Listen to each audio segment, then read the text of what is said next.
President Draupadi Murmu paid tributes to the brave hearts who sacrificed their lives. Sharing a post on X, she wrote, and I quote, "I pay my humble tribute to the brave hearts who sacrificed their lives defending our parliament on this day in 2001. Their courage and selfless service continue to inspire us. The nation remains deeply grateful to them and their families. On this day, I reiterate India's unwavering resolve to combat terrorism. Our nation stands united against the forces of terror." Anil Thomas, our correspondent, is joining us now for more on this. Anil, how are those who sacrificed their lives in the line of duty during the dastardly attack on the Indian Parliament on this day 23 years ago being remembered today? Well, good morning, Munmun. Today marks the 23rd anniversary of that dastardly attack in 2001 on the citadel of democracy. It's a day of both tragedy and heroism that's permanently etched in the minds of people who covered it and for the rest of the world. You know, it was just after that, it was the first live television moment, if one, puts a flashback on that particular moment in Indian television after that World Trade attack that we had seen in 2001.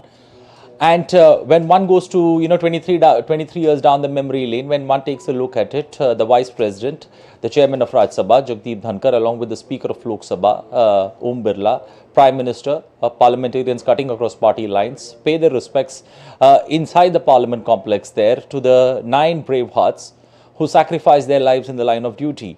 And beyond that, there is always a blood camp that's been organized there in the Parliament premises, and also celebrations and remembrances of the brave heart, the gladiators who stood up, against that act of terrorism that India had seen in 2001 in the citadel of democracy. And, that particular moment is time and again, every winter session of Parliament, even when journalists are around the Parliament covering this particular session, everyone brings up this topic of, memories on how or what stories that they have heard about this particular attack. So all in all, this particular day is remembered, respects, floral tributes being paid in Parliament and also across many parts of India, similar kind of events being organized. Right, Anil, a somber moment indeed to reflect on the sacrifices made 23 years ago. Coming to today's business, there is a special discussion in Lok Sabha on the 75th anniversary of the adoption of the Constitution of India. Tell us more about the issues that are expected to figure in Parliament today. Well, this particular week 2 of Parliament, week 1 of Parliament was almost washed out. Week 2, in the first, I think on the Monday of week 2, Parliamentary Affairs Minister, after that all-party meeting with the Lok Sabha Speaker, managed to break the deadlock with regards to 2 days in being marked in Lok Sabha. That's today and tomorrow, Friday and Saturday, for discussions in the lower house, and Monday and Tuesday in the upper house. So in all likelihood today, from 12 o'clock in the afternoon, 12 noon till 5 p.m. tomorrow evening, we're going to see discussions, deliberations on the adoption of Constitution, and also in today's present day context, issues that are there before the government, issues that are there before the opposition that could be, making the headlines today, especially when this deliberations takes place in Parliament.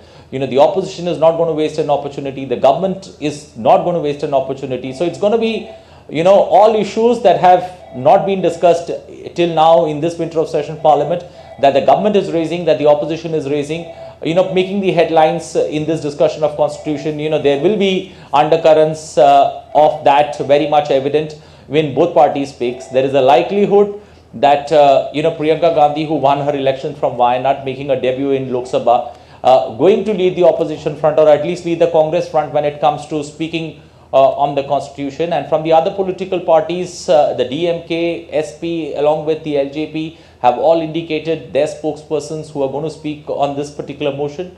And when it comes to the government, Prime Minister is expected to reply tomorrow in the Lok Sabha. Defence Minister Rajnath Singh is going to initiate the discussion in the lower house, while Home Minister Amit Shah will initiate the discussion in the upper house when it takes place on Monday and Tuesday.